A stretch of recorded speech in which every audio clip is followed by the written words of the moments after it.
So welcome everybody to this session. It's called the Econometrics of Oil Markets. And I'm Mina Yucel from the Federal Reserve Bank of Dallas, although I'm sitting in Istanbul, Turkey right now. We have 4 papers, and we're going to go in order of the 4 papers. The presenters are going to have about 20 minutes, although I know some of our speakers wanted a little bit more, so we'll let them go like 25. And then we'll do a Q&A for 10 to 15 minutes. I mean, 5 to 10 minutes, depending on how long we have left. So the presenters will share their screens. And then once the presenter is finished, we will open it up to questions from the audience. So please ask your questions through the chat and we will get to your questions. Now, the one thing I will say for everybody here is that my internet is sometimes spotty. So if I disappear from here, Thomas is going to be the backup and he will move things along, and I will be back in like a minute or two for sure. Cross the fingers. Okay, so we are going to start. The first paper is Energy Prices and COVID Immunity, the case of crude oil and natural gas prices in the US and Japan. And our presenter is Honorata Nyga-Łukaszewska. Go ahead, Honorata. Thank you. I will start sharing the screen.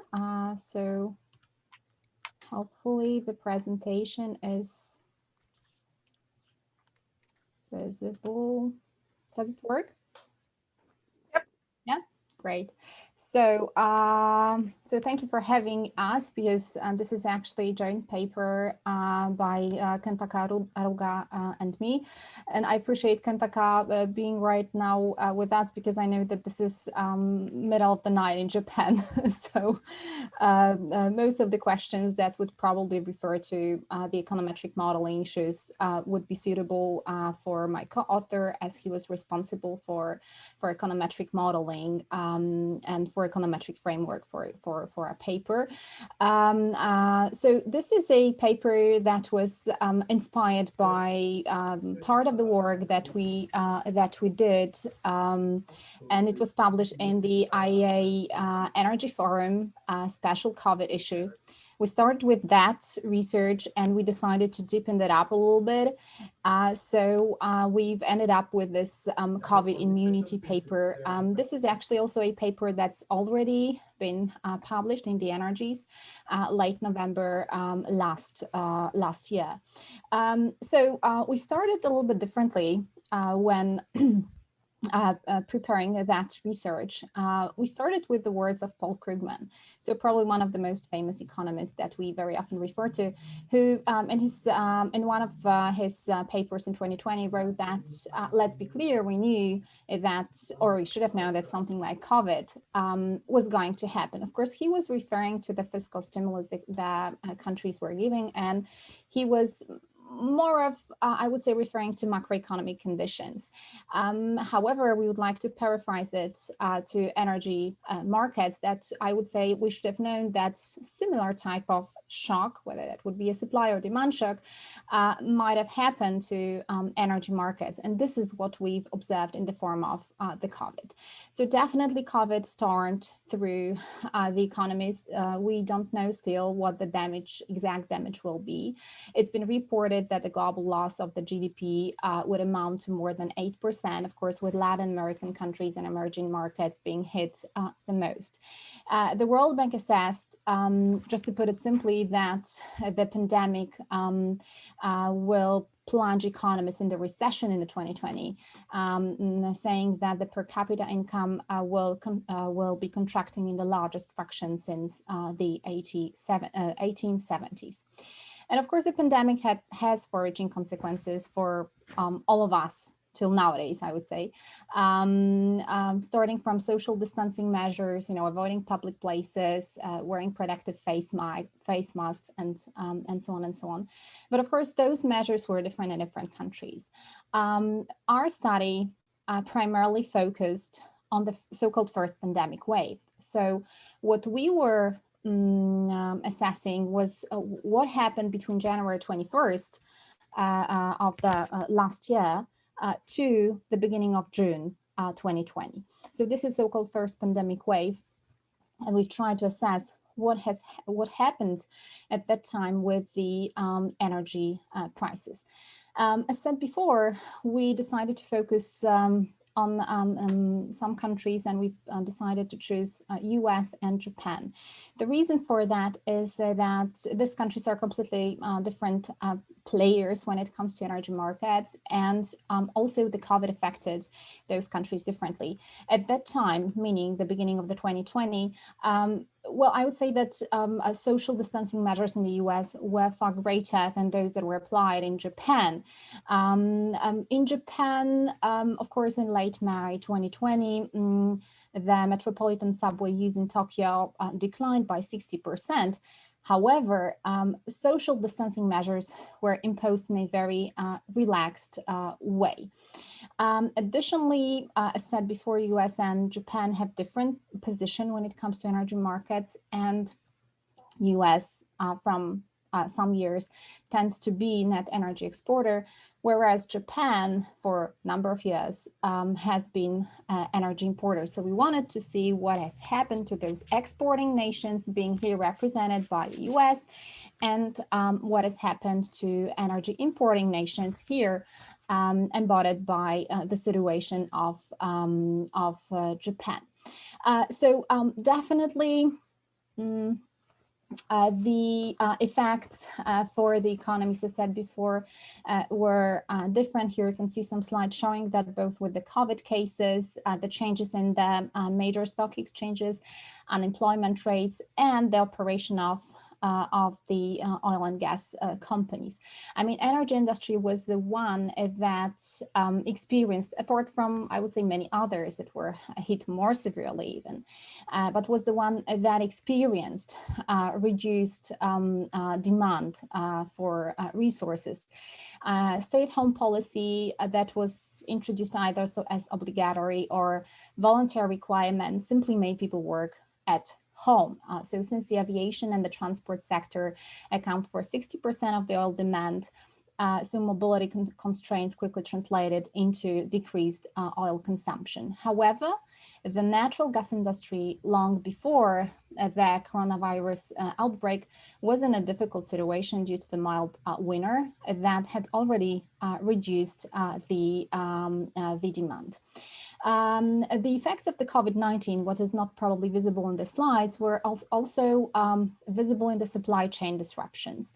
Lockdowns affected global supply chains, and according to the International Energy Agency, in 2020, somewhere around April 2020, 22 out of 28 global floating production, storage, and the floating vessels that were under construction at that time were being built in shipyards of China, Korea, and Singapore. So you can imagine how, I would say, disastrous that might have been at that time to the supply chain when it comes to the LNG.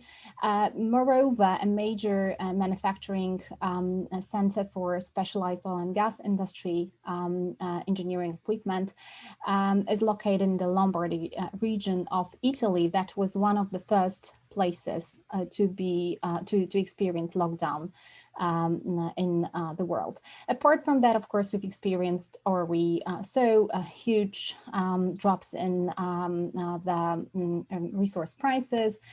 I mean, every crude oil type actually experienced that. Brent, WTI, also OPEC reference basket.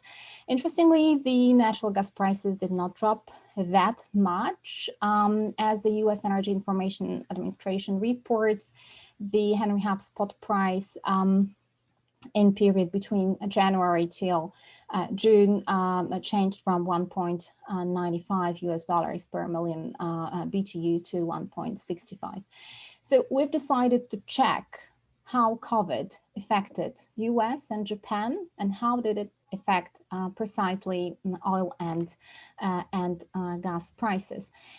So our research question referred to this effect on energy producing or energy exporting nations and energy importing nations.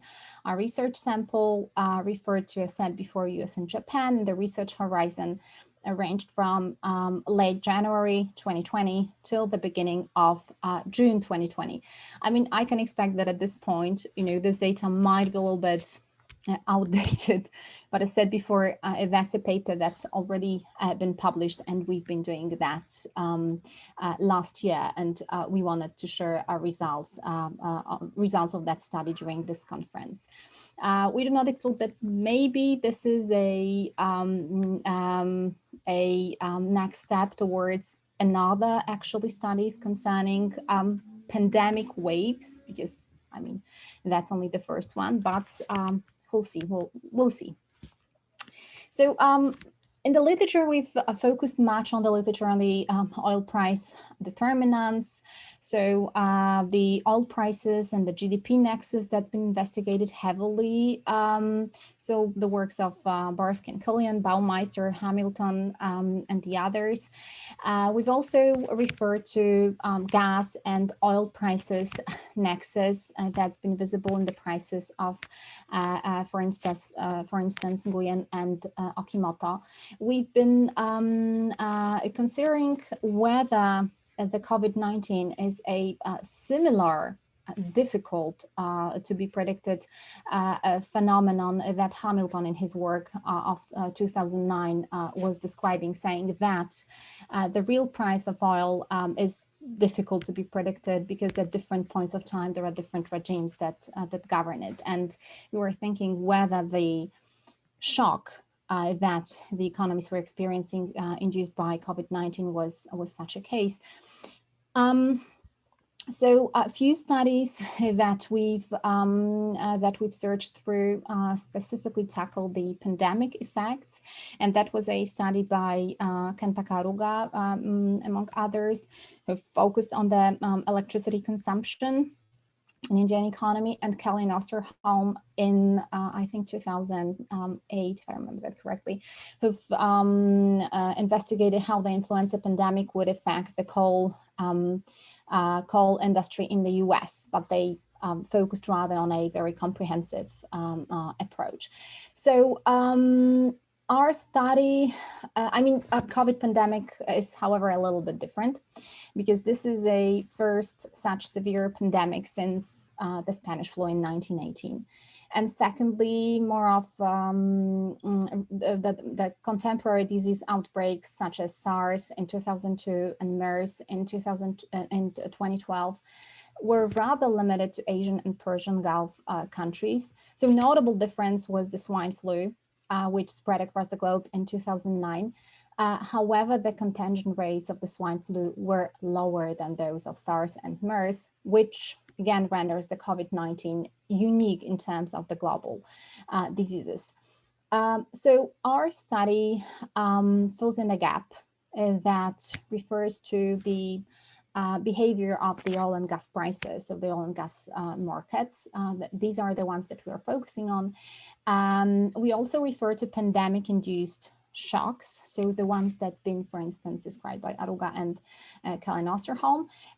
We are focusing on energy exporting and importing nations. And we use in our study daily data, which is relatively high frequency. This is a similar approach to the one represented in the Baumeister work and others of 2014. So we expect in general that the US and Japan will experience different degrees of COVID-19 impact in oil and gas markets.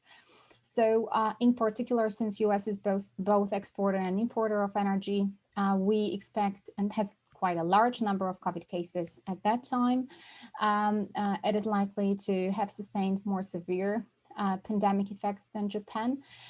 We also anticipate that COVID pandemic will, at the time would have impact differently oil and gas markets, since the crude oil demand is linked to energy demand in transport sector, whereas natural gas demand is actually used in many different, I would say, areas.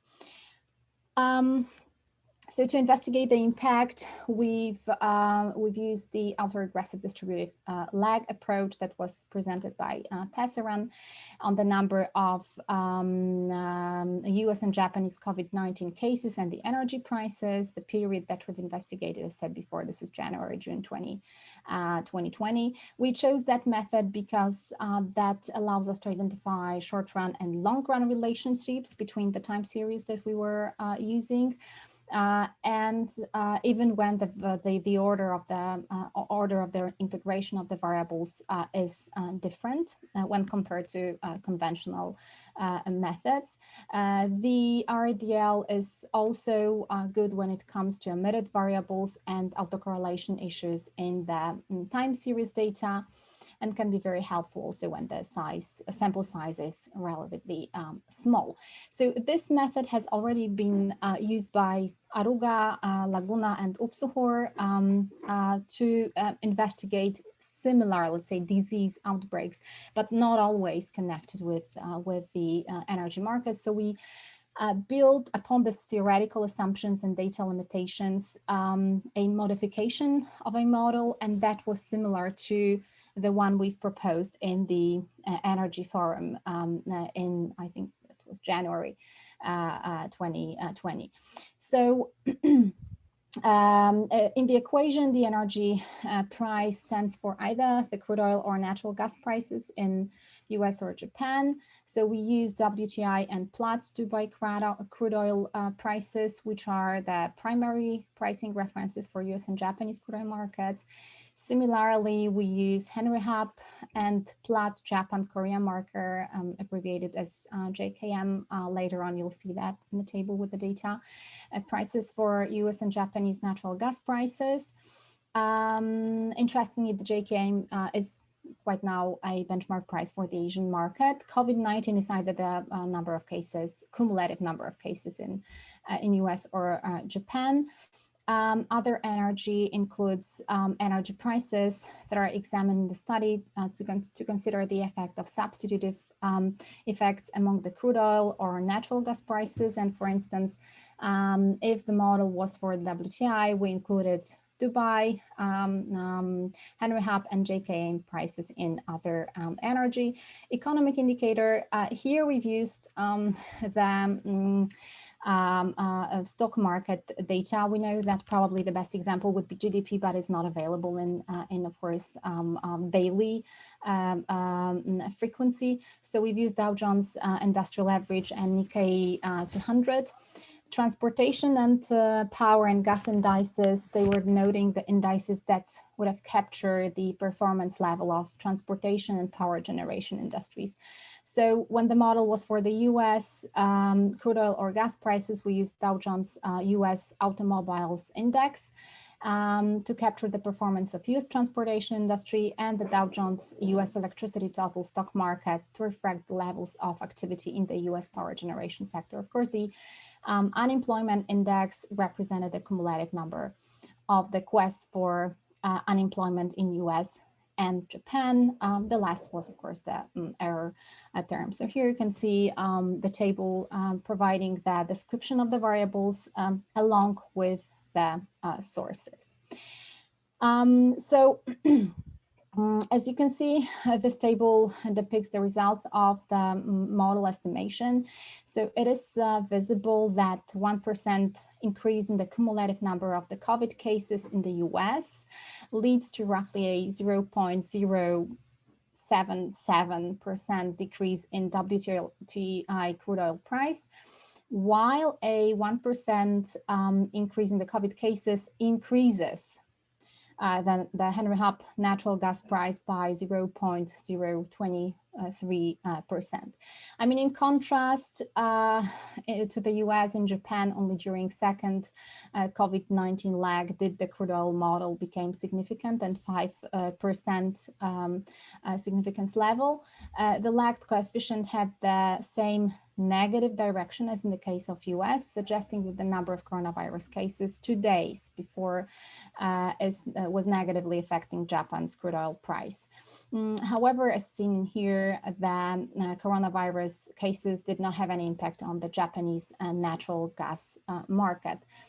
So in this slide in the upper table, you can see the results of the model bounds tests for co-integration, and the results indicate that in all our models, F statistics are higher than the upper bound critical values at the 5% level, and that indicates that both crude and natural gas prices are co-integrated with the US and world COVID-19 cases. The below table shows the long run coefficients estimation of the co-integrating equation, and suggests that it is only the US COVID cases that have long run impact on the energy prices. And in both crude and natural gas markets, so the variable concerning the COVID case in Japan was not significant, implying that the Japanese oil and gas markets were not affected by the number of Japan's COVID-19 cases. So finally, our co-integration tests reveal that the US crude oil and natural gas prices are co-integrated with the COVID cases. So we estimated the conditional error correction with the ARDL estimations for the US model. So the table that you can see in here presents the results of this estimation, and it is observable that there was a negative impact from COVID cases on crude oil prices, while again, the natural gas market has a positive impact from the COVID cases. So that actually leads us to conclusions. And firstly, we may say that in the US, both crude oil and natural gas markets were affected by the COVID pandemic, with both short and long run relationships. Secondly, in the US, the cumulative number of COVID cases had a negative impact on the crude oil price, while it positively affected the natural gas prices. So thirdly, in Japan, only short run shock with a lag was apparent in crude market, and no such evidence was actually visible in the natural gas market.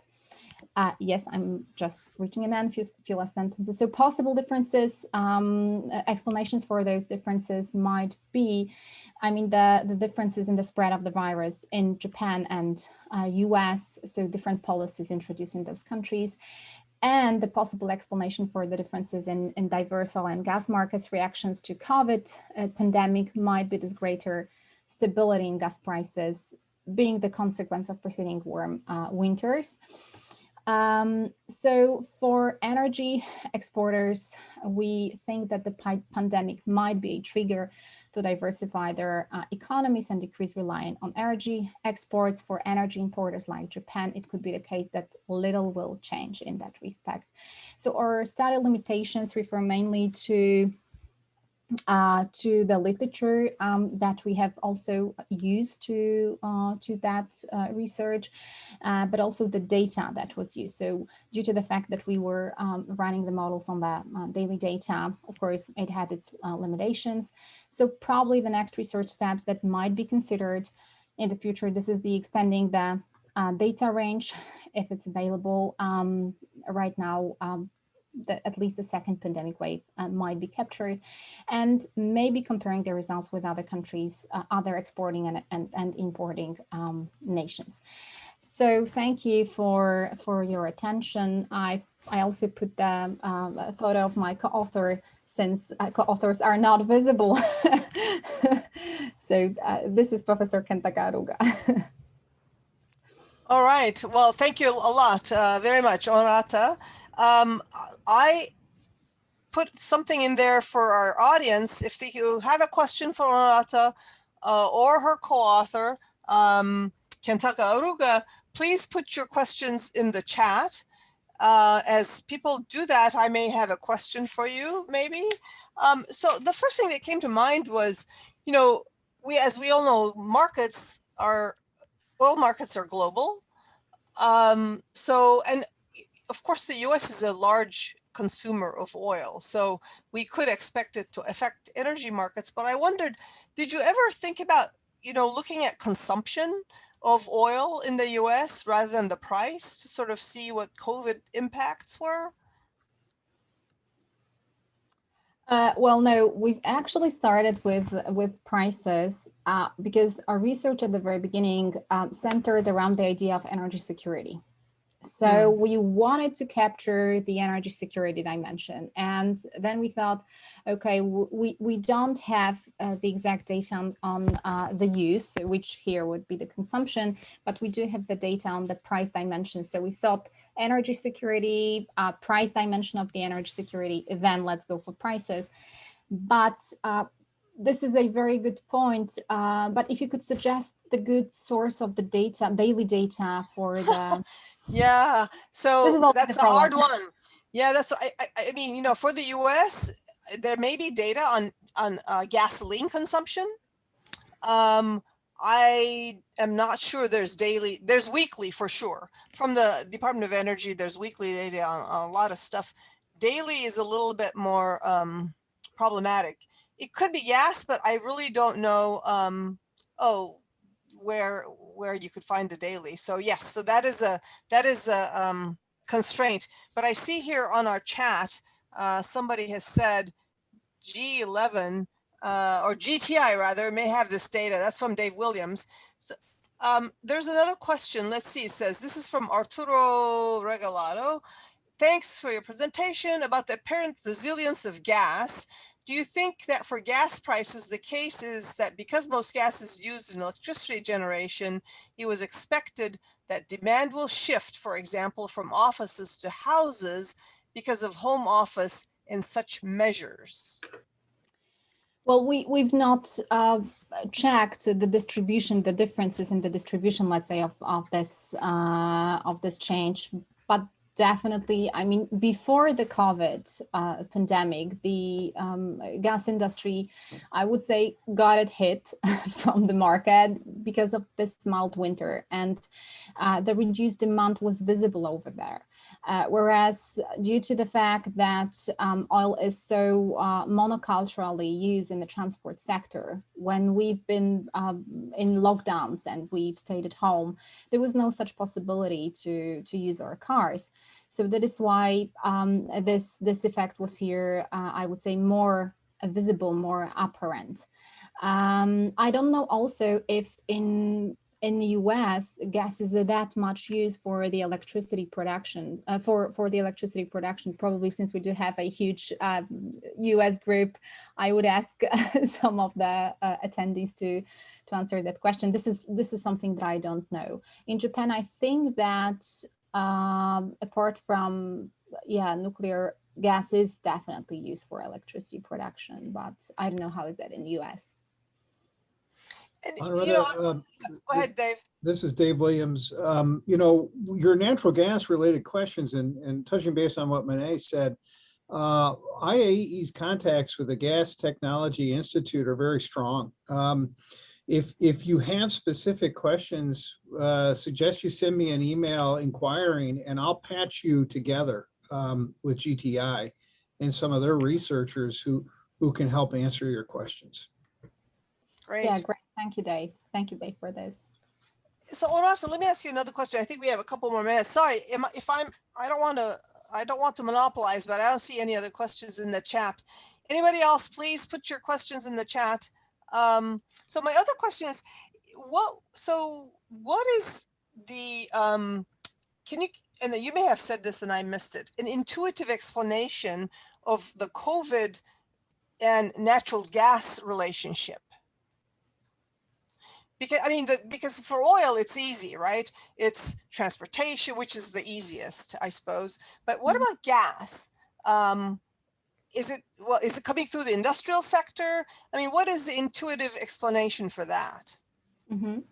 I think that very good, let's say, explanation of that might be the IAEA's words. And the IAEA at some point said that, I think that was somewhere around the summer 2020. They said that probably the COVID did not affect that much the prices of natural gas because of this mild winter that we had just before the COVID. So industry reduced the investment outlays and they were to some extent, let's say, forced to reduce their activity.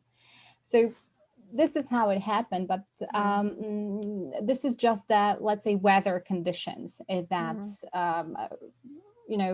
ruled in this situation. That was not a specific industry policy that was introduced at that time. So probably lucky, to some extent, lucky coincidence for the natural gas market, and not that lucky for the crude oil market. Okay. Yeah, so this is what the IEA is also saying about this effect on the natural gas market. Okay. All right. Well, thank you. Before we go to our next speaker, any other last minute questions for Honorata here? Okay. Well, thank you very much. That was a very interesting presentation.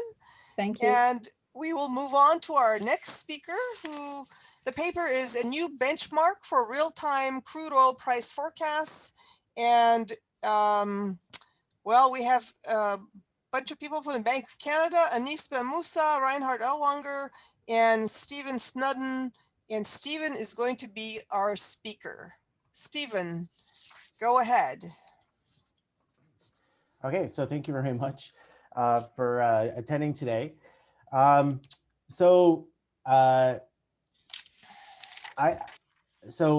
co-authors are at the Bank of Canada, so the standard disclaimer applies. So this has actually now become a series of papers, which I'll talk a little bit about later.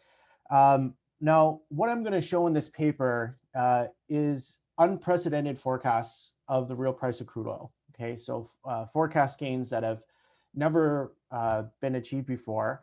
And yet at the same time, I'm going to show that model-based forecasts of the real price of crude oil actually are not predictable. Okay, so let's get started. So the underlying this paper is really the question, how do we determine what is a good forecast? Okay, dozens of forecasting models are proposed every month. I referee half a dozen of them every year. It seems like crude oil is sort of the variable that everybody likes to apply their new forecasting technique to. And one of the reasons for this is that there has been a consensus over the last decade or so that model-based forecasts of the real price of crude oil can outperform a no-change benchmark. Okay, and so it's common practice to compare the forecast of models or forecast accuracy against the no-change benchmark. Okay, so our forecast of variable x at time t plus h, the benchmark forecast for that is just the last observed price. Okay, so the no-change benchmark is the optimal forecast under the random walk hypothesis. And a comparison against this no-change benchmark are used to test for predictability and advocate for the usefulness of particular forecasts. So what we're going to show in this paper is that this is not appropriate when your data is temporally aggregated. Okay, so by temporal aggregation, we're referring to average prices over, say, a month or quarter or a year. Where this applies to real commodity prices, crude oil, gasoline, energy prices, but also other macroeconomic variables such as interest rates and exchange rates, etc. So the random walk hypothesis is really applying to a high frequency series in the no arbitrage condition. But we've known at least since the 1960s that aggregated data is predictable by construction. So when we aggregate data, we change the underlying persistence of the series. And moreover, we know that what we're going to show is that the conventional no-change benchmark is not the optimal forecast. Okay, so we're going to prove the optimal forecast. And we're going to show that improvements over the conventional no-change benchmark, so the average price benchmark, is not informative about the underlying random walk hypothesis. And we propose a new benchmark in this paper, which is the last high-frequency observation, even when we are forecasting average future prices. Okay, So this restores the original interpretation of the comparison of the no change benchmark. We're going to prove that this last high frequency observation is optimal, and that we show that they are quantitatively significant in practice, with over 45% improvement in the mean square prediction error at the monthly and quarterly horizons when the underlying data follows a random walk. Okay, we're going to in this paper, we've applied this to the real price of crude oil.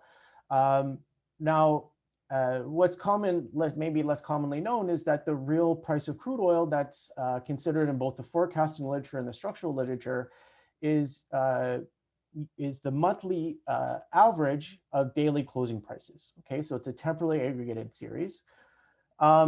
And the consensus in this literature is that model-based forecasts are able to outperform the monthly no change benchmark. Okay, but we find that when we look at the monthly closing price, we find 40% improvements in the direct and in accuracy, both directional accuracy and mean squared prediction error accuracy. Moreover, we find that when we estimate our econometric models using closing prices rather than monthly average prices, we have seen similar improvements in forecast accuracy. So we find very large improvements in forecast accuracy of econometric models. However, despite these improvements, they're not able to outperform the optimal benchmark. Okay, so to kind of sum this up, we've been trying to forecast the model or series that has been predictable by construction, but when we compare against the optimal benchmark, our models are no longer are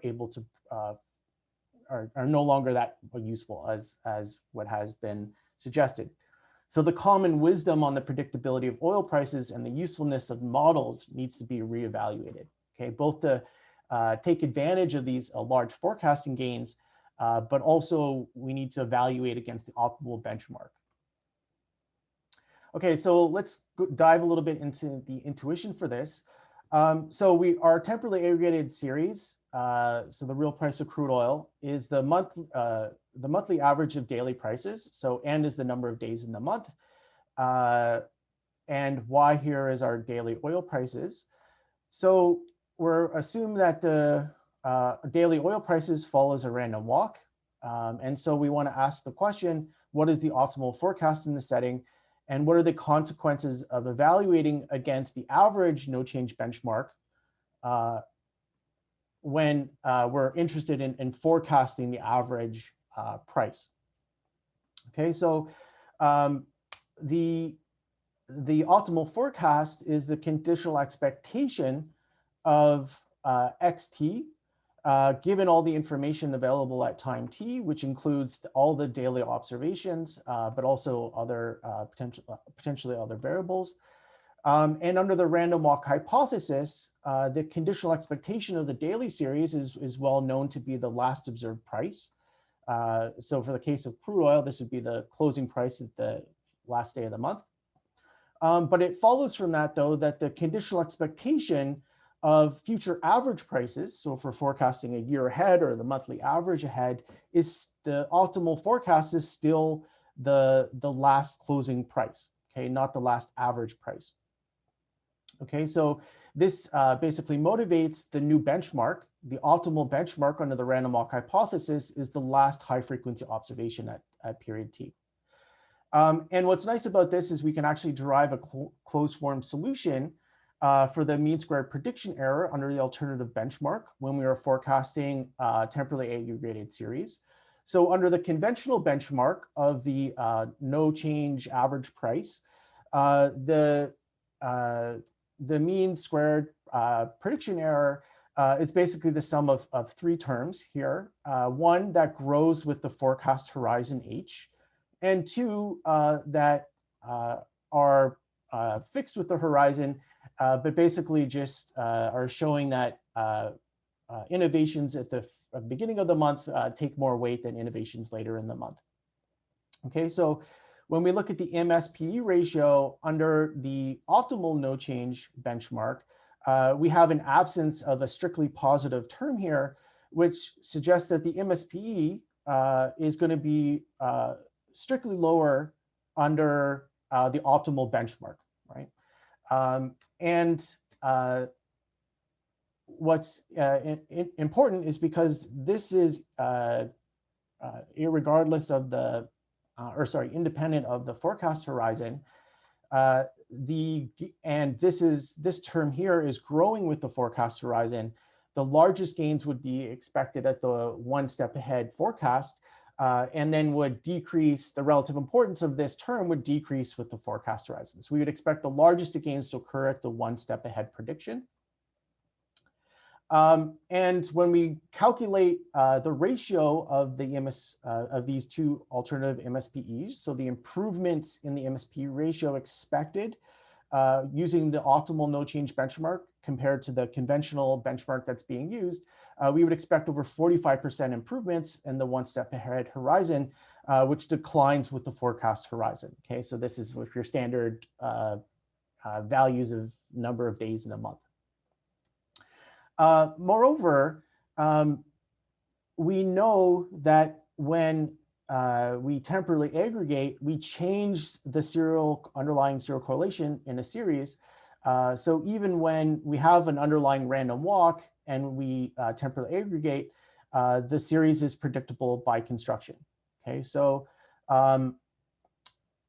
improvements over the average price no change benchmark, the conventional benchmark, actually are not informative about the underlying series. Okay, so improvements over the last closing price benchmark, so the optimal no change benchmark, are evidence against the random walk hypothesis. Okay, by using the last closing price benchmark, it maintains the original spirit of the comparison against the no change, and implies that it's going to be more difficult to achieve forecast accuracy when high frequency observations are persistent. Okay, so we're going to apply this to the real price of crude oil. This is the average series that we're going to use is, again, the monthly average of daily closing prices. We want to forecast the average price, the average real price of crude oil, which is the real average price is probably the most important for macroeconomic determinants, but also the expected payoff of flow dividends, for example, or flow costs. And we're going to construct a new series of the real price of crude oil using monthly closing prices. Okay, so we have a series of monthly closing prices, and again, just deflated by the CPI index. In our econometric exercise, in our forecast exercise, we're going to replicate a number of the univariate and multivariate models that have been proposed in the literature. For a multivariate model, we're going to be using the model of Killian and Murphy, which uses global macroeconomic determinants of the real price of crude oil, including supply and demand and inventory. We're also going to be comparing the forecast accuracy of the futures curve and forecast combination approaches. The implementation of our forecast is going to follow Baumeister and Killian for the real-time real price of crude oil forecasts. So we're going to be following them. We've updated the real-time database and improved upon it using historical waves of information from the EIA. We're doing out-of-sample forecasts, and we're going to begin by estimating our models with average prices and comparing it against the conventional no change benchmark. So doing the replication of what's been done in the literature. But we're going to bold values that are improvements over the optimal no change benchmark. And we're going to be doing calculating both the MSP ratios and directional accuracy using the success ratio. So this is the main table for the paper, if you will. We have different forecast horizons, so up to 2 years ahead. We have our alternative forecasting models. At the top here, we have the MSP ratios, so our measure of precision. At our bottom, we have direct success ratios, so the times that the model is able to correctly predict the directional change in this in the price. So values above 50% here suggest improvements over random chance.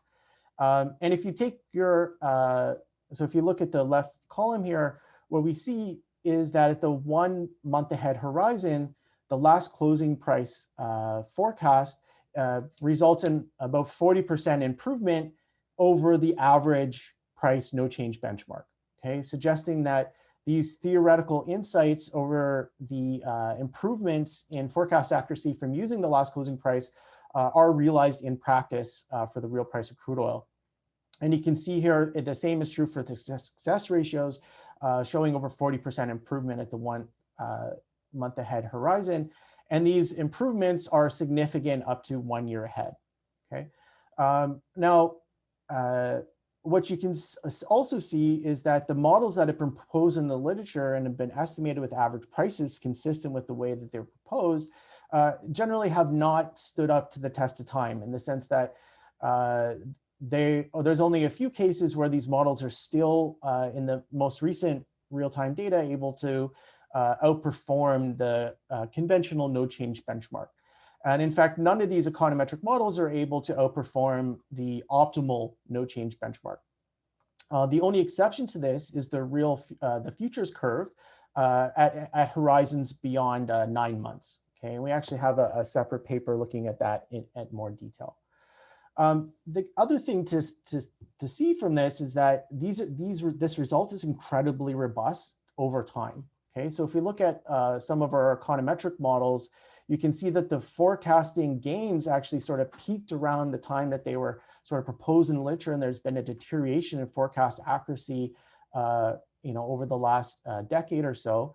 In contrast, the last closing price has been consistently able to outperform the no change, the average price no change benchmark. And you can see that these gains are really unprecedented. They're much larger than what has been shown in the literature and in forecasting econometric models. And they're also much more robust, okay? They're like 90% of the sample, they're able to outperform the average price benchmark at like the 1% level. So, the main interpretation of this is that these forecast gains are very large. They're consistent with theory. These results are robust across various estimation methods and samples. They apply to all the oil price series and to nominal price series. In fact, it's not really an oil story in general. It's for all temporally aggregated data.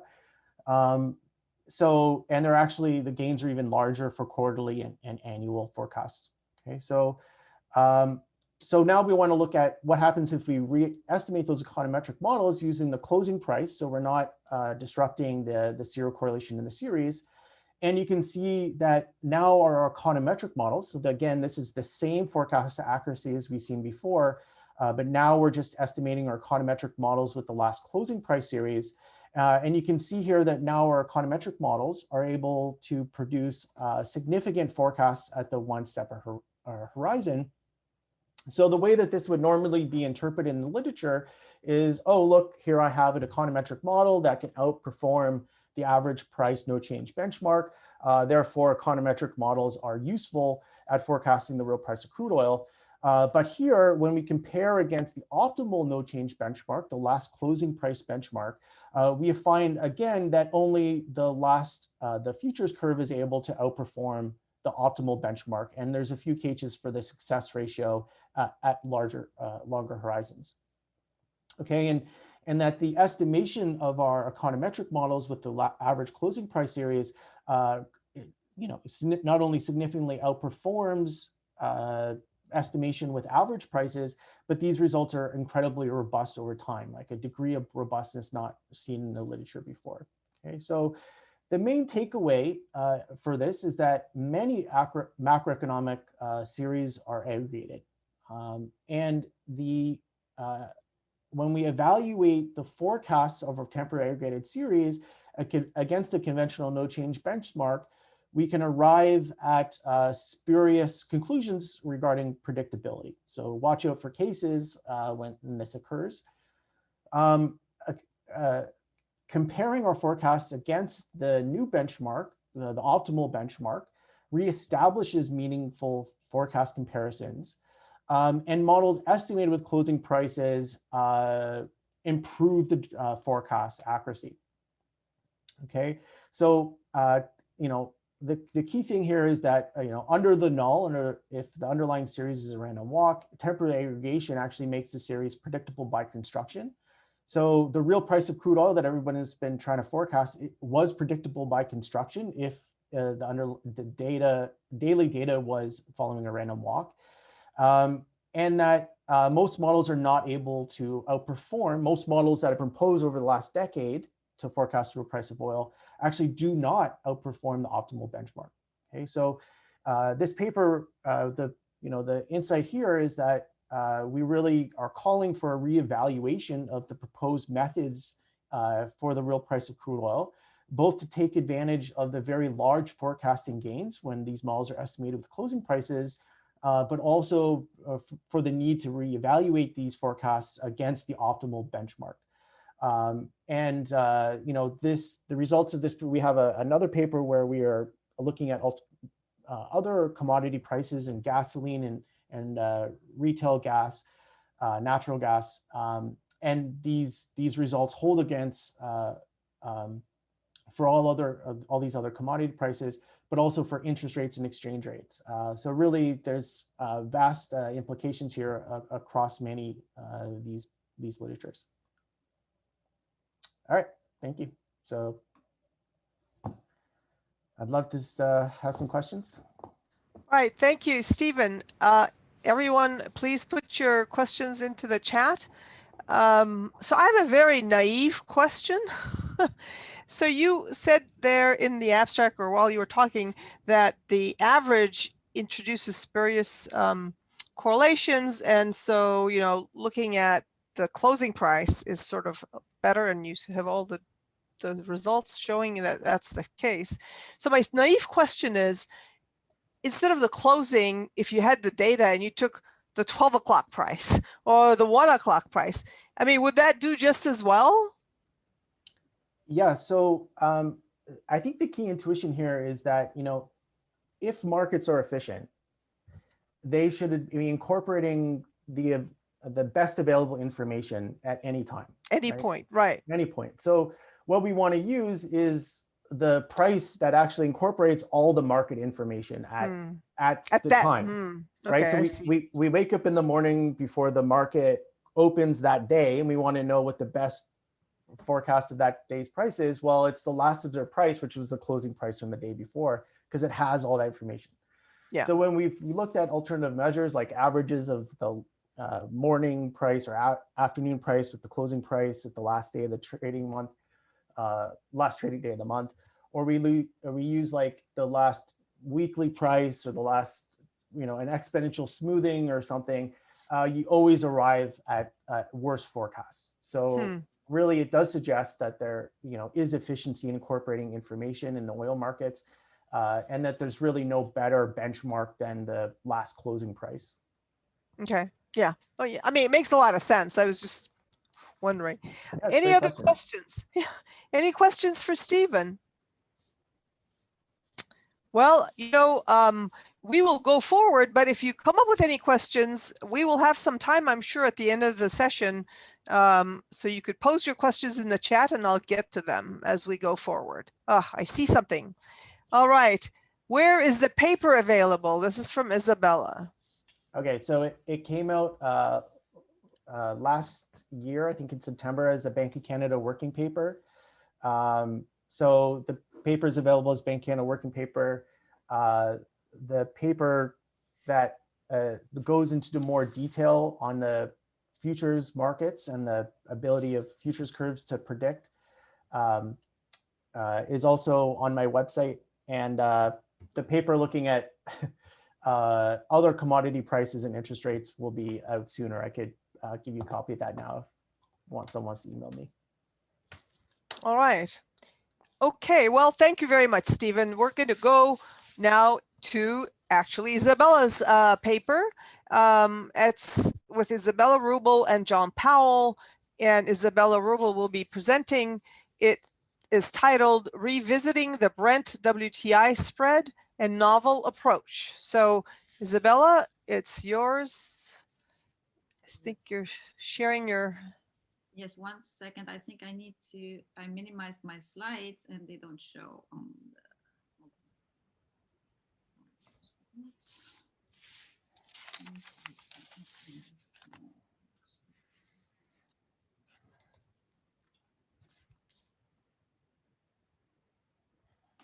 You see my slides? Yes. I see a weird screen. You might want to go into full screen mode, Yes. Isabel. Presentation.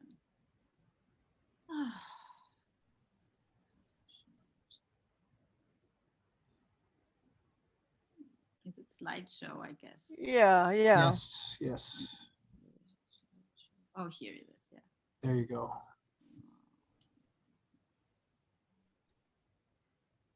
Play. Okay. So yes, I'm talking about the Brent-WTI spread. A novel approach. What happened? Something happened. We're seeing a lot of things here, except not just your own slide. I mean, not just the first slide. Yep, there we go. Well, let's see. Maybe say play from start. I wonder if that's gonna go. That's what I did. Uh, Okay, I can try that. That's the same. no, yeah. Okay, I'm gonna leave it to you. I don't know how to do that. Oh, presenter view maybe. Present. Is that better? No.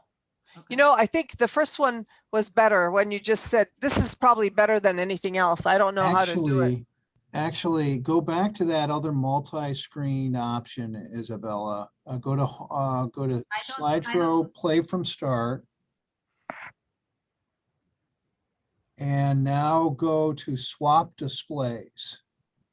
Oh, okay. Sorry, I didn't know what you were doing. Perfect. There you go. Dave, what would we do without you?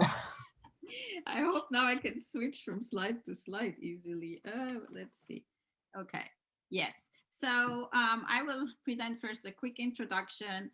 Then I will talk about the scenario development. Then I will talk about results and a conclusion. So first of all, there is two views on the market for crude oil.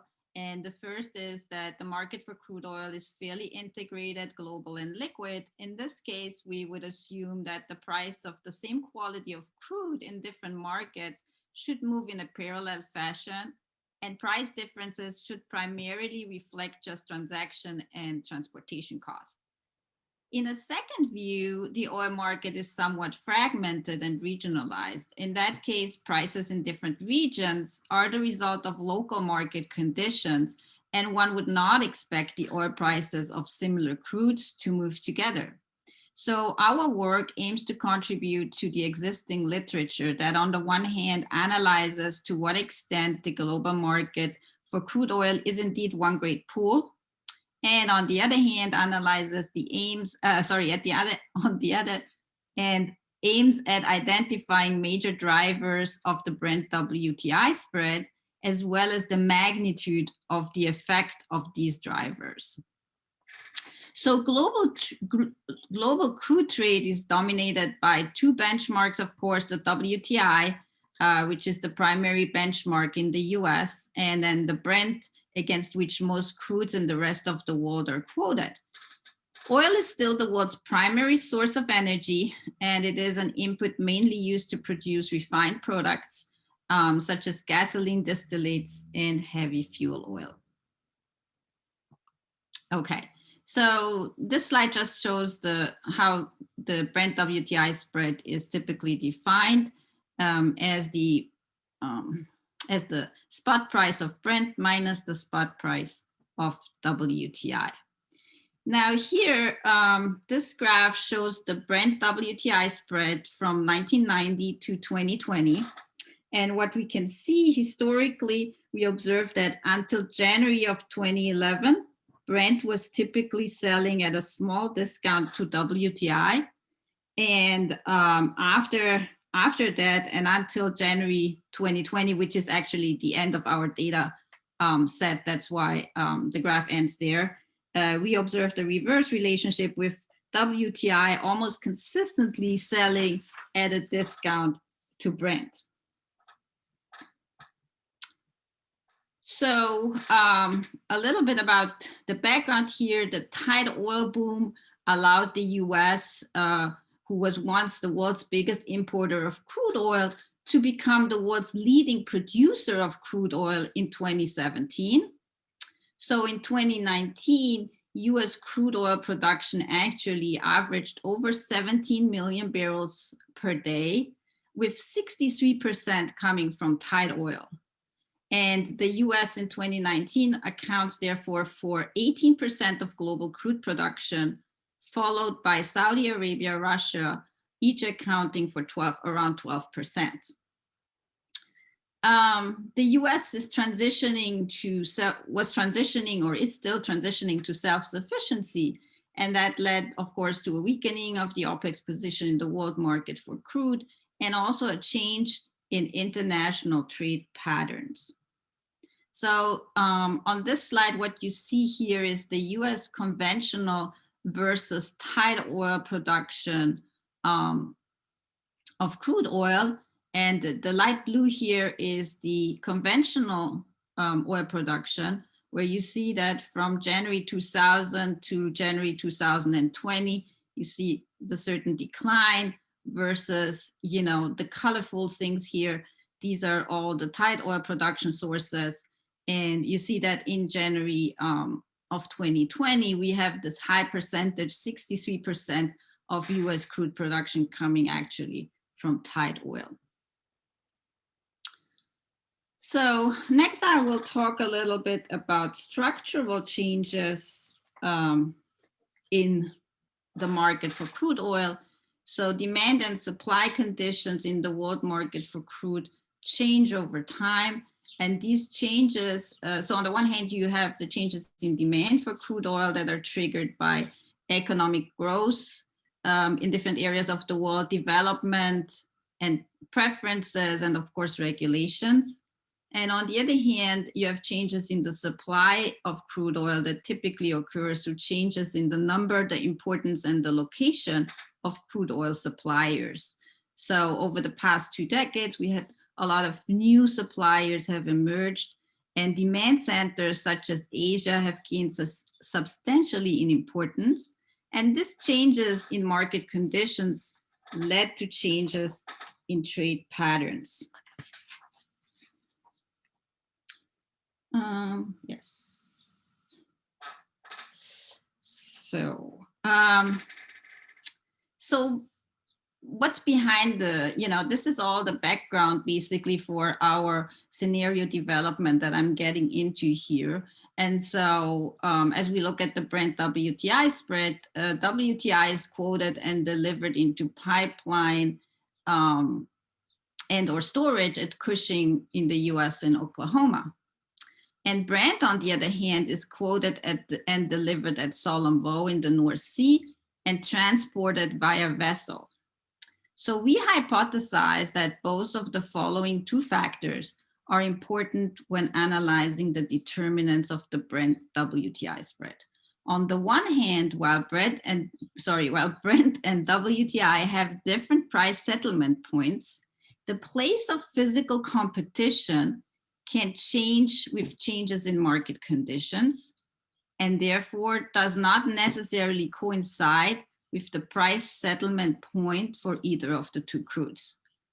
And second, the location of physical competition is at the heart of a crude oil trader's calculations when making their buying and selling decisions.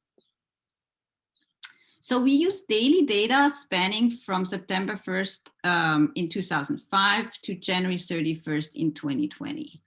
The data on the US crude production, storage capacity, utilization rates in Cushing and PADD 2, which is the Petroleum Administration Defense District in the US, which is basically the mid-continent area of the US, as well as the spot prices for Brent and WTI were sourced from the US Energy Information Administration's data browser. And the prices for dated Brent, WTI, and Brent futures, WTI and Brent spot prices, as well as international maritime freight rates were sourced from Bloomberg. So this next slide shows the 3 different scenarios that we developed based on the changing location of physical competition between the 2 crudes over time. So we called scenario 1 the smooth increase in US crude production scenario. And the time frame is from September 2005 to December 2010. And here we determined that the location of physical competition is Cushing in the US. In scenario 2, we call it infrastructure shortcomings and US crude oil export ban. And the time period runs from January 2011 to December 2015. And the location of physical competition will be the US Gulf Coast. And scenario 3 depicts basically the rise of the US on the global market and runs from January 2016 to December 2019. And the location of physical competition is the ARA hub in Northern Europe. So just a side point on the US crude oil export ban. Of course, the export ban was in effect until December 2015. So it is also in effect in scenario 1, just because I noticed yesterday it's part of the title of scenario 2, but then it's confusing maybe. Yes. So this graph here shows the US field production of crude oil in scenario 1 and the Brent WTI spread in the same time period. So a little bit of background here. So the US pipeline network that existed at the onset of the tight oil revolution was developed to accommodate large import volumes of crude oil to the mid-continent, with Cushing, of course, being the major hub in the US. Imported Brent in this case was flowing from the US Gulf Coast to north to Cushing, and imported Canadian crude was flowing south from Canada again to Cushing. In these years, 2005 to 2010, we observed increasing shipments of crude oil, both from the north, from Canada, and then the northwestern US, as well as from the south through increased imports and reaching Cushing. Now, when you look at the graph, you see that, you know, the time period is characterized by a steady but slow increase in US field production of tight crude oil. The spread between the 2 crudes, on the other hand, reflected in this time period basically the NYMEX quality differential, as well as marine and pipeline transportation costs from Europe to the US hub in Cushing. And the existing infrastructure was sufficient to accommodate the increasing domestic volumes of crude oil, and refineries in the mid-continent actually increasingly replaced imported with domestic crude as the US production increased. The start of operations of Keystone Phase 1 pipeline in June 2010 substantially, of course, increased the volumes delivered to Cushing, and this led to an increase in the Brent WTI spread that averaged $2 by December 2010. Now, going to the next slide. So as mentioned in scenario 1, Cushing is the location of physical competition between the 2 crudes. And we have an example here. Our analysis in the 3 scenarios actually is based on market conditions and the decisions made by crude oil traders who at time T0 decide what crude to buy and sell by making full use of all the information available to them. So here we have a trader deciding at T0 to buy Brent for sale at Cushing. So in this case, he will buy the crude oil at T0 and it will be located, he will buy the crude at T0 and it will be loaded on a carrier at Solomvo and transported to the US Gulf Coast. This will take about 14 days.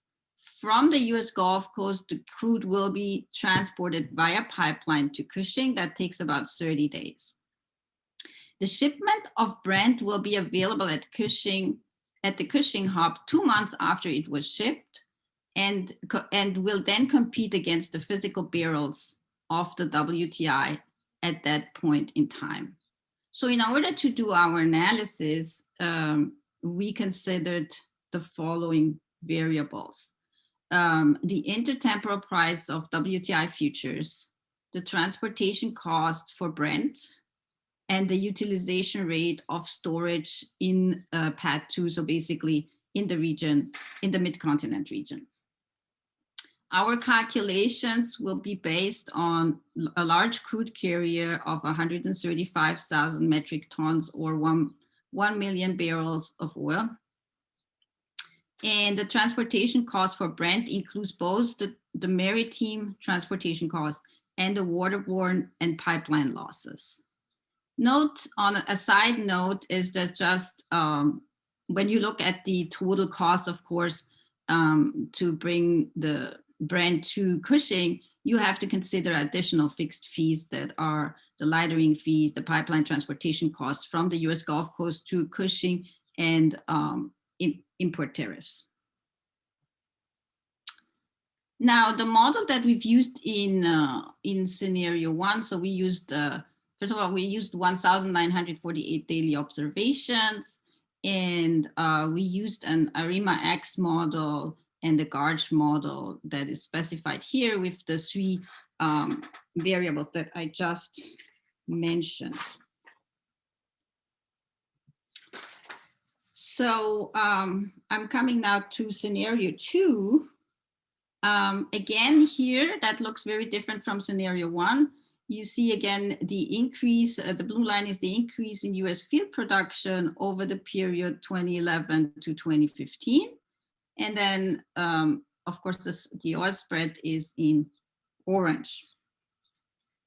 Now, I'm not gonna go into all the numbers that are on this, on this graph there in the paper, but basically what we have in this time period is that the operations of Keystone Phase 1 and Phase 2 that started in June 2010 and February 2011 permitted larger volumes of Canadian crude oil to flow to Steel City, Nebraska, and backing up basically the crude flows to Cushing.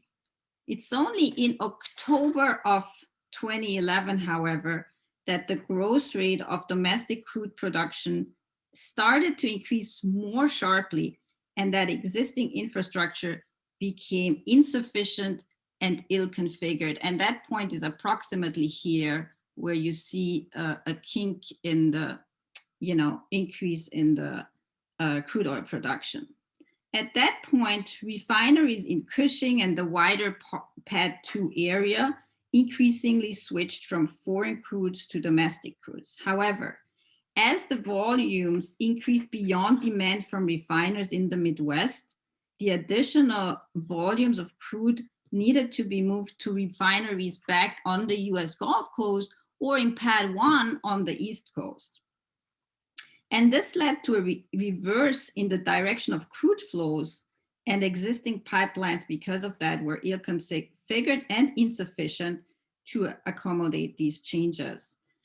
And that resulted, of course, as people who work on oil know, to the severe bottlenecks and additional volumes of crude being shipped via rail and barge.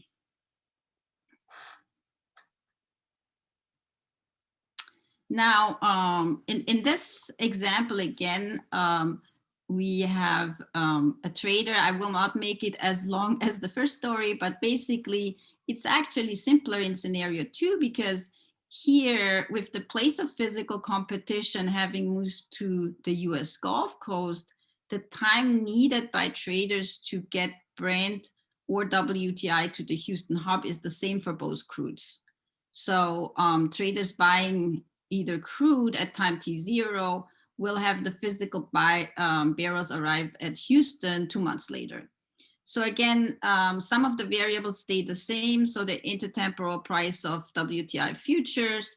We also look here at the intertemporal price of Brent futures and the share of crude oil transported by tanker, barge, or rail over the total amount of crude oil transported from the Midwest and the Rocky Mountains to the US Gulf Coast.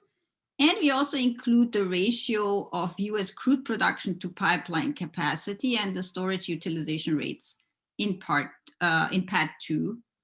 The last variable is a proxy for the cost of transportation of WTI from Cushing to the US Gulf Coast. We use the difference between Louisiana Light Sweet and WTI. So again, here we use 1,826 daily observations. And in this case, we used to estimate the Brent WTI spread, we use actually a Markov switching model of the following form with the variables that I've just mentioned in the previous slide. Now, last scenario is the third scenario. And here the time period considered is January 2016 through January 2020 actually included. So the US rise on the global market and the clearing location of in Northern Europe, ARA, the ARA hub are, you know, the background of this scenario. So what is this period basically characterized for? Well, there was a lifting of the US crude oil export ban starting January 2016. There was a continued increase in US crude oil production, which reduced imports to 40% of domestic consumption. There was further expansion of pipeline infrastructure and a full integration of the US into the world market for crude. And also the period is characterized by the growth in major demand centers such as Asia that has further contributed to the adjustment of the trade patterns. A lot of the variables used here are the same as before, so I'm not gonna go over them again. The only additional variable here is the maritime transportation costs for WTI from the US Gulf Coast to the ARA hub in Northern Europe.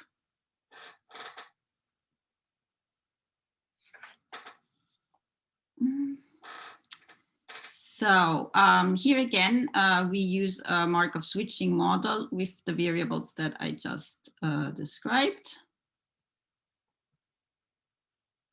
Now I'm coming to the results, and then I don't know how I do time-wise, but here I come to the results for scenario. I'd say you have about 5 minutes max. Oh, okay, that's perfectly fine. I'm almost done.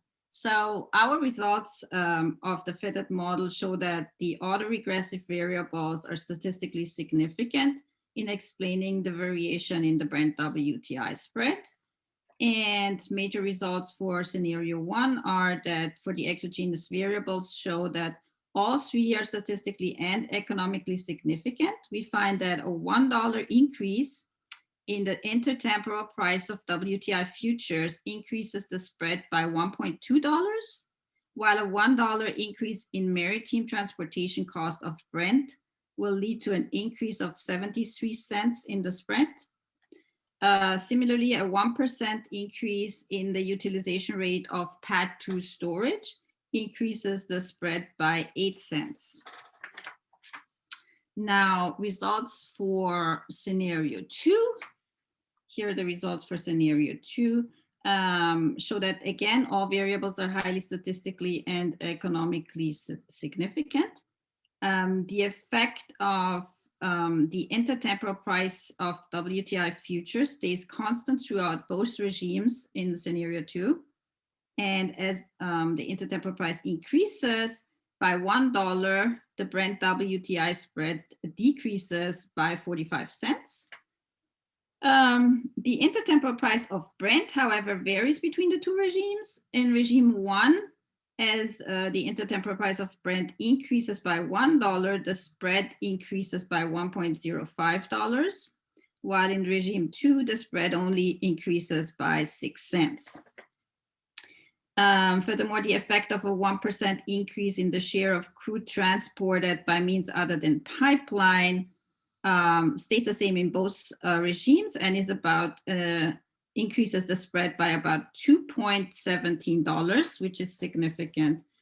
As the ratio of US crude production divided by pipeline capacity increases, increases, the Brent-WTI spread increases because relative to the existing capacity, more crude oil is moved or produced. And again, this effect is higher in regime 2. The proxy for the transportation costs for WTI from Cushing to the US Gulf Coast, if it increases by $1, the spread increases by 2 cents. And these are the major results for scenario 2. And last but not least, scenario 3 results show that the intertemporal price for WTI has a very small effect with a $1 increase leading only to a 2 cent decrease in the spread. The intertemporal price for Brent we see is also statistically significant and economically significant, in both regimes here. And the share of tanker barge rail is highly significant statistically and economically, where 1% increase leads to a 1.03 decrease in dollar decrease in the spread. And now I come to the conclusion. Basically, what we've presented is a novel approach to contribute to the 2 strands of the literature that I mentioned in the beginning. We analyze the importance of changing trade flows due to changes in supply and demand of crude oil worldwide, focusing on the emergence of the US as an important player on the international energy scene. And the 3 scenarios highlighted how, as a consequence of altered trade flows, the location of physical competition between Brent and WTI changes. And our results, provide specific estimates of the impact that variables driving the crude traders' decision have on the spread.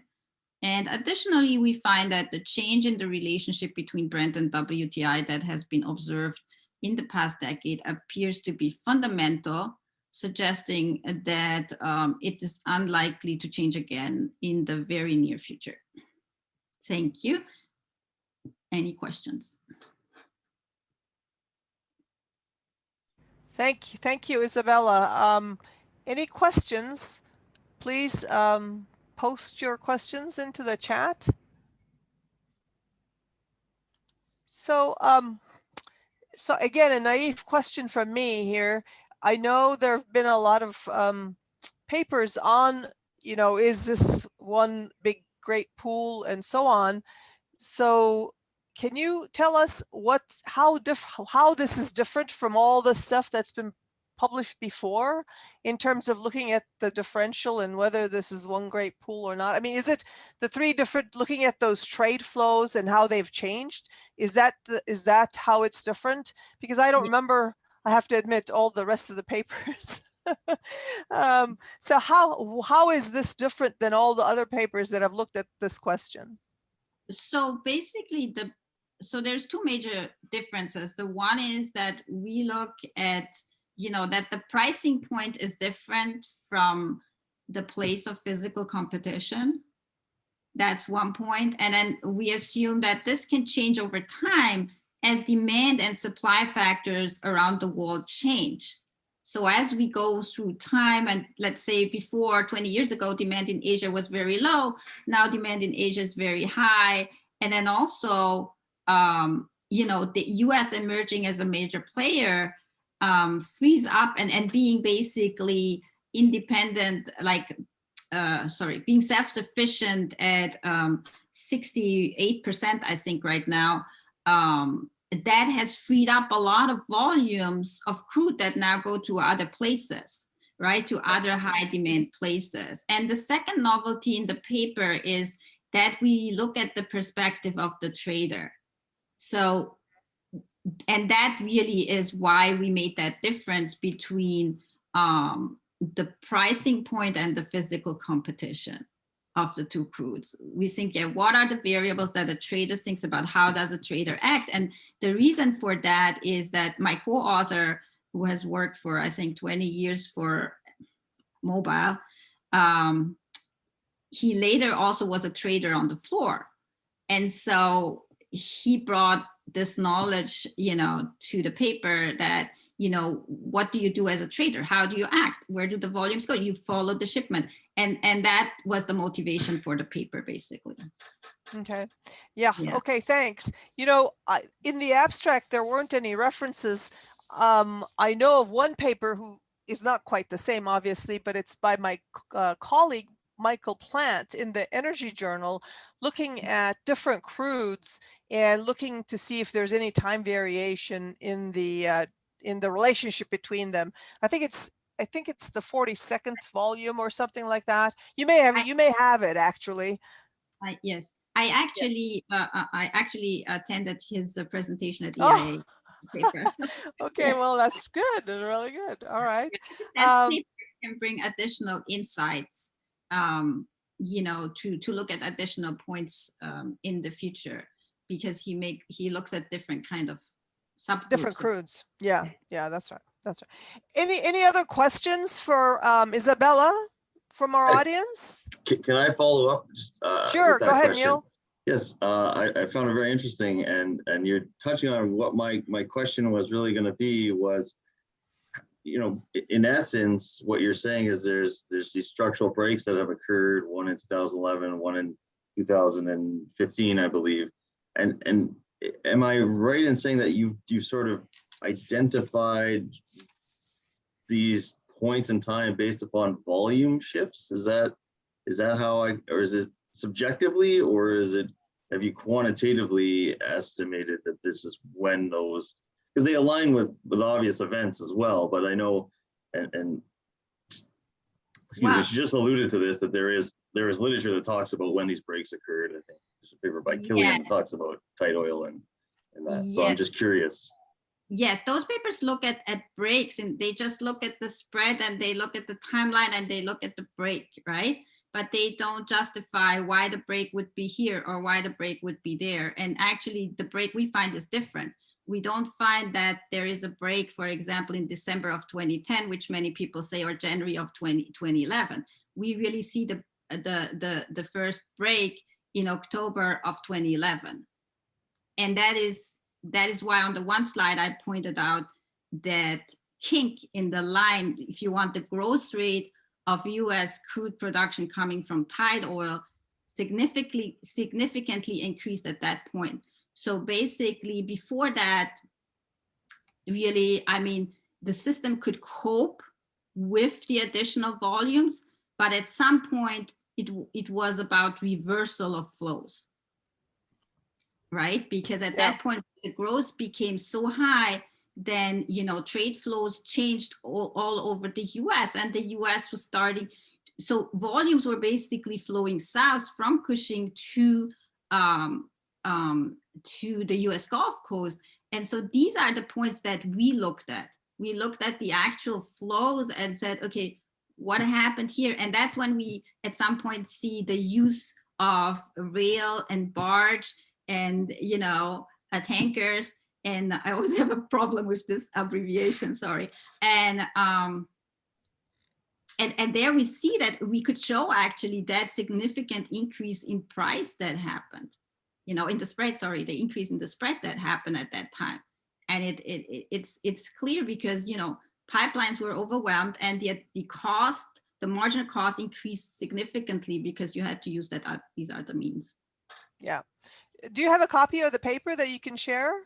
Yes, the paper was already published in the Journal of Economic Asymmetries, but I can definitely forward it to the group. Perfect. Okay, thank you. There is a question here, but it's for Stephen. So Artur, I'm going to not ask this question at the moment.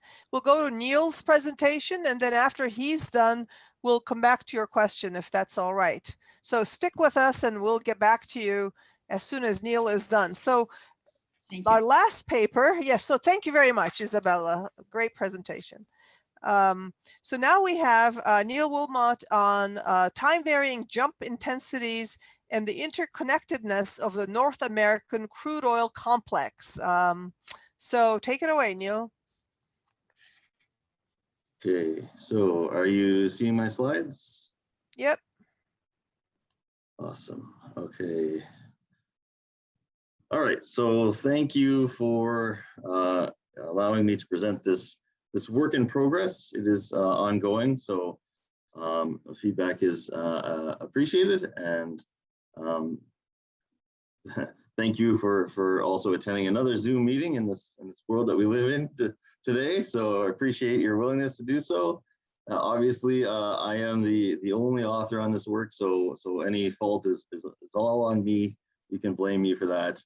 But I want to thank the committee who put this together, because I think what we just heard from Isabella plays really well into what I want to talk about. So I think the structure, the setup was perfect. So thank you for that. I am obviously going to talk about a lot of things that we just touched upon, and you'll see that in some of the figures and some of the graphs that I have. And you know, we just mentioned this idea of the global pool hypothesis, right? And that really sort of underlies where my motivation comes from for looking at this, right? This idea that there is a global pool for crude oil, and this dates back all the way to 1984 in the work of Edelman, who wrote that the world oil market, like the world ocean, is one great pool, right? And you know, Isabella just touched upon that and showed that, right? And thinking about this transportation costs and linkages between markets. But you know, if this is true, and as we've discussed, then all these streams would be perfect substitutes for one another, right? The price differential should be eliminated through arbitrage, right? You know, conditional upon transportation costs and other sort of things. But yet we have seen large price differentials in different crude streams. And so, oops, I went too far. So this is a similar sort of looking picture to the one that we just saw. You know, it looks at the relationship between Brent and WTI. It goes back a little bit further, right? And so it's probably not as clear as the one in the last presentation, which I really liked, that showed the deviations in particular, right? And as was mentioned, right, that it was the case that typically, right, WTI was above Brent, right, for the majority of the period of time. And then in 2011, right, we had this sort of switching, right, between Brent and WTI, so that the value of a barrel of Brent oil was higher than WTI. And these are two well-known benchmark crudes, right? They share a lot of similar characteristics, right? And as was mentioned, right, the refineries are interested in using these due to those nice characteristics, right? If we look at that 2011 period in a little more detail, and you know, this I don't want to take credit for this graph comes from the EIA. You can see, right, this spread widening and narrowing between Brent and WTI, right? The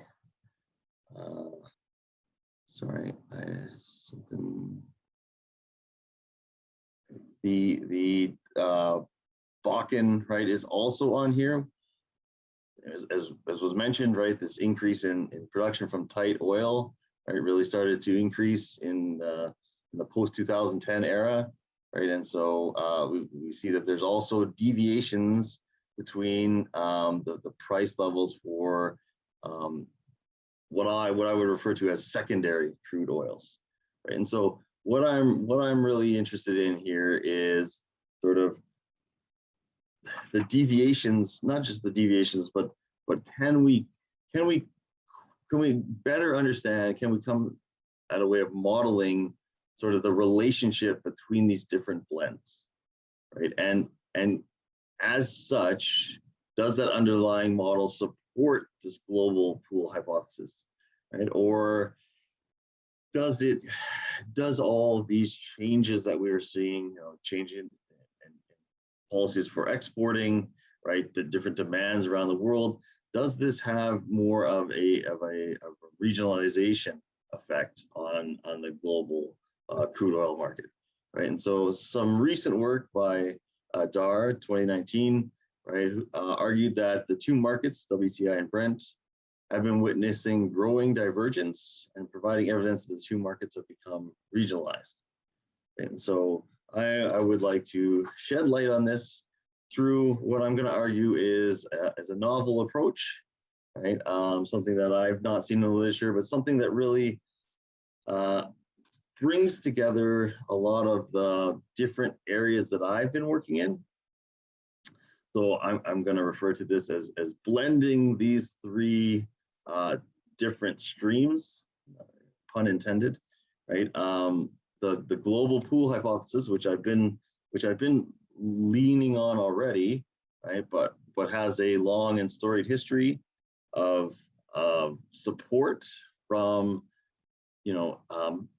various authors, right? Using various different econometric techniques, right? So we have Hamoudeh in 2008 that provides evidence of a long-run relationship using a threshold co-integration approach. Right? We have Ewing and Harder in 2000, right? That presents again support for this global pool hypothesis using causality tests, right? Arguing for a long-run relationship, and my own work in this area, right? Using co-integration techniques argues for a long-run relationship amongst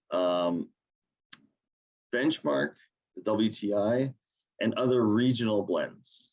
So the emphasis there was on sort of Canadian prices and prices out of Mexico, right? The Western Canadian Select, right? The Edmonton Par, the Mexican Maya, right? And so the co-integration, the long-run result provided support for the global pool hypothesis, even in the even with a structural break included. And sort of underlying why my question to the previous presenter sort of makes sense now.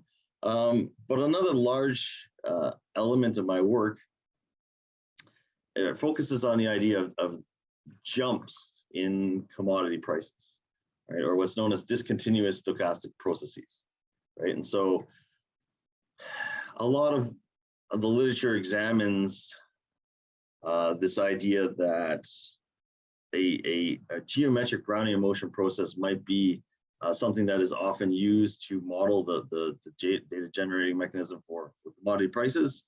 And the argument earlier was that a random walk process, right, does well in predicting crude oil, right? And so the underlying process there would be a geometric Brownian motion process. But others have argued that you get the arrival of new information that hits these markets and drives price in a discontinuous way, a jump, right? And so that might be a drastic change in the availability of storage. That might be a reversal of a pipeline or any such news, right? And so there are numerous authors that have investigated this idea, right? Ascari and Krishin used daily observations to investigate several different jump diffusion processes over the 2000 to 2006 period, right? And Lee et al. Developed what's called a component autoregressive jump intensity model, which allows jumps in price to be examined. Right? I've done some work in this area as well with my co-author, Professor Charles Mason out of the University of Wyoming, and we found jumps to be present in natural gas prices and crude oil prices and in a number of commodity markets, right? And but there are others who have argued that that maybe jumps aren't necessary. Costalli and Pichetti, right, find that they argue that the choice of geometric Brownian motion might still be sufficient, even though jumps are present, And so there's some discussion in the literature about the role of jumps. So I want to combine these two streams that I'm familiar with, and use those to come up with a way to think about providing support or contradiction for this global pool hypothesis.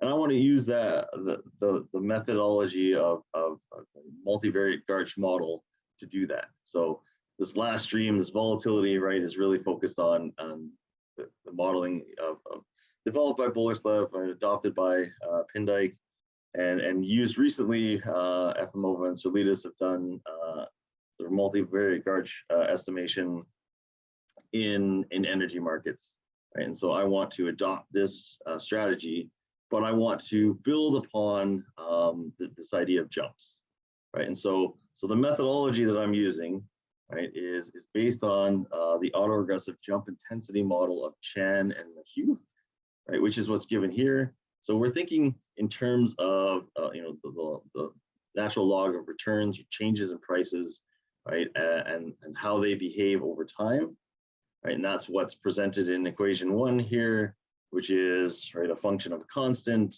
lagged returns, right, a Garch process, and this last term is meant to identify, allow for the jump component that is present in the data.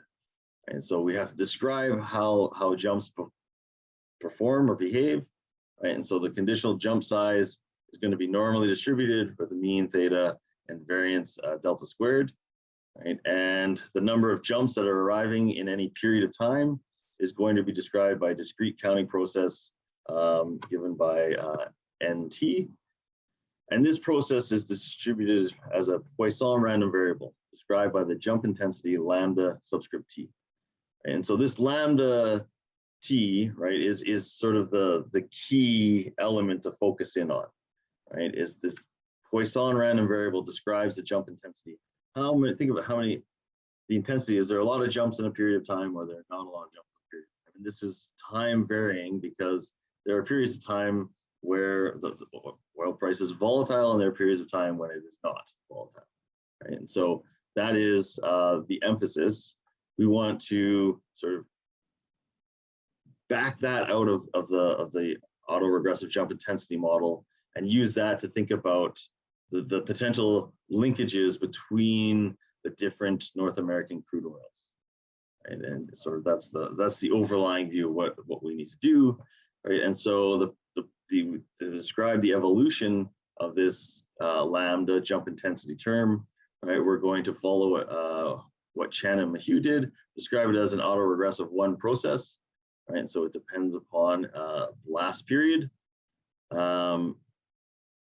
Once those values are obtained, right, we're going to determine whether or not the Garch model is appropriate, right? So first begin by examining whether the univariate Garch 1-1 process, or any Garch process, I should say, is appropriate, right, for that constructed estimated lambda term, right? And then if so, right, then we'll rely on the multivariate Garch model to determine whether or not there is linkages between the markets, spillovers between the different blends of oil.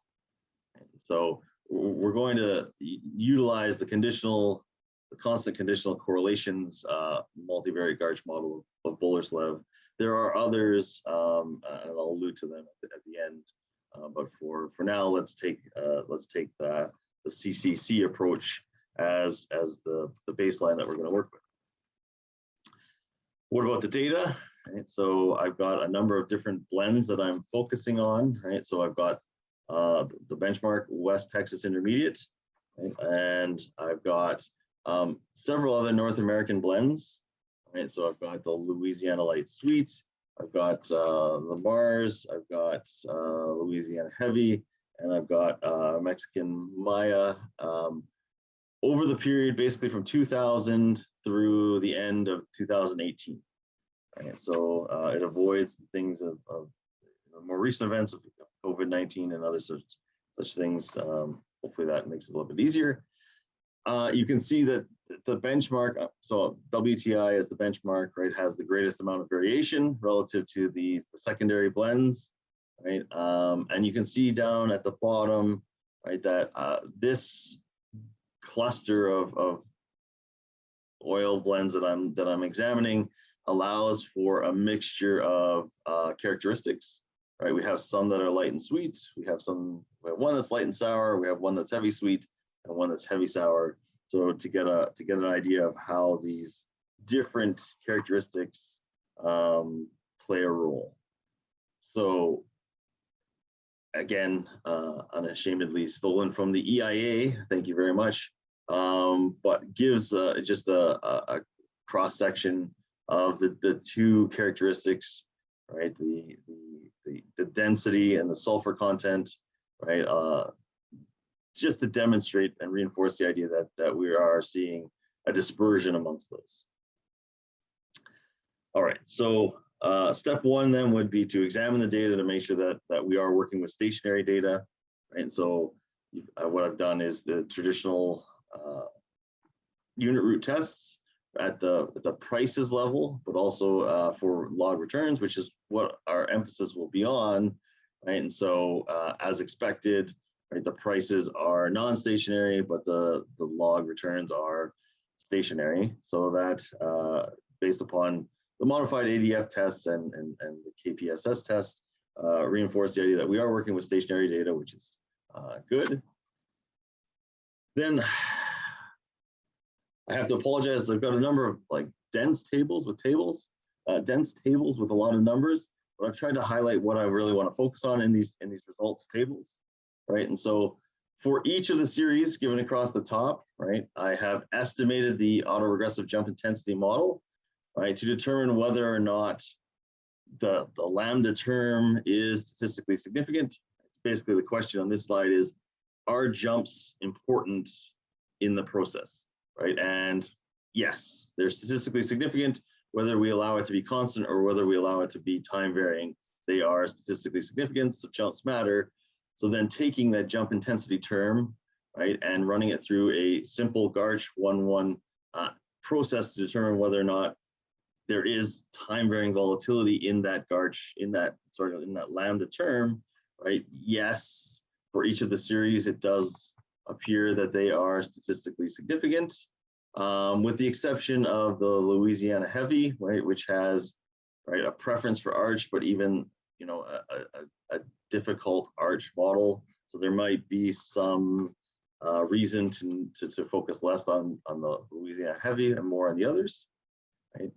And then finally, the result that I'm focusing on, the piece de resistance, if you like, of the paper is the relationship, right, amongst those blends, right? And so through this idea of, you know, jump intensity, right, is there a relationship? So if we're looking at the benchmark WTI and Louisiana sweet, right, the correlation in that jump intensity is high, right? And so if you look at this first line here in this table, the correlations row, right, are between the benchmark and each of the secondary measures. They are all strongly significant, right, ranging from a low of 0.75 to a high of 0.84, right, indicating that there is a relationship between those periods of high jump intensity, right, are correlated amongst these differing blends, right? And the size of those correlations sort of align with the characteristics that I pointed out earlier, right? So for Louisiana Light, Sweet, and WTI, which share, right, characteristics, right, that correlation is the highest at 0.85, whereas with WTI and Maya, which were the least aligned in terms of their characteristics, right, that correlation is still positive, still significant, still high, right, but lower than the others, right? And so I I take the result to be that there is this strong relationship amongst these series, even through this new approach of examining the jump intensity of these models, right? And so I know I'm running out of time, so fits the data well, time varying volatility found. There are other multivariate Garch models, right? The CCC approach has some positives that go along with it, right? But there are other more cumbersome approaches that certainly could be adopted, right? And so that's one of the ways in which I would like to extend this. And then the structural break idea, right, was something that I brought up in my question earlier, right? Because I'm curious as to whether or not this long time period might need to be adjusted. So, and the last thing I would say is I really would like to go further into different price series, right? So if I had Bakken prices, which get into the tight oil that we discussed previously, I would really like to do that. And again, the Canadian prices are other regional prices. So I'll stop there before I run out of time. Great. Thank you, Neil. Everyone, any questions for Neil, please post it in the chat. I suppose, again, all these questions, I call them naive, but intuitively speaking, can you tell us what additional information we get from the jump process or the jump model compared to, you've done this before, you said with VECM models and so on, but intuitively, what additional information does this jump model give us? So that's a great question. So I think in my mind, how I interpret this is, right, if there's a shock that's going to hit, maybe the analogy is we've got two benchmarks, Brent and WTI, right? And something specific to storage in the US is going to affect WTI, right? And so it's a new piece of information that shocks the market. There's a jump in that price, right? And so the interconnectedness of these markets, right, would be reinforced if that jump is also observable in another benchmark, right? And so